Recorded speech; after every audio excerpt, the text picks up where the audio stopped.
Сәлем достар, бүгін біз қалай пирожки пісіретінімізді үйренетін боламыз. Міне мынандай қылып, тәп-тәтті қылып. Ол үшін бізге газ керек, плита, астында жанып тұрған газ. Сосын май керек, сұйық май.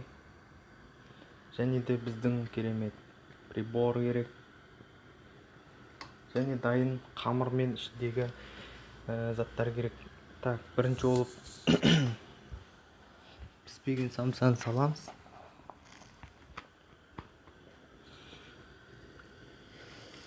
Опа!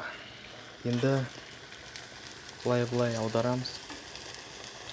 Қызарған сайын. Мен оған дейін паузаға қоя тұрайын. Екі қолмен жұмыс істеу керек, сондықтан бір қолым соткада, екінші қолым самсада. Енді екінші самсаны саламыз, қатталы бос тұрмасын деп. Әйтпесе үстіп қоя берсең, ұзақ уақыт өтсе еуіп кетеді. Май бітіп қалады, пісіп. Или самсалар жұтып алады, пирожкилер. Сондықтан екінші самсаны қосамыз.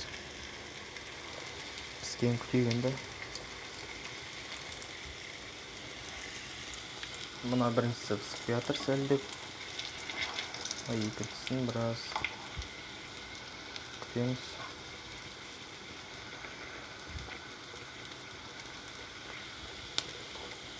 Хоп, дайын.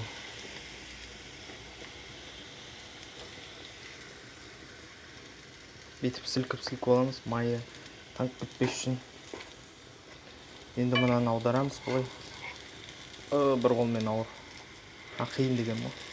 Так, енді қапталына екінші самсаны саламыз. Сөйтіп барлық самсаны осылай қылып тәтті қылып пісіреміз. Ал біз видеомызды аяқтаймыз осымен. Қош сау болыңыздар.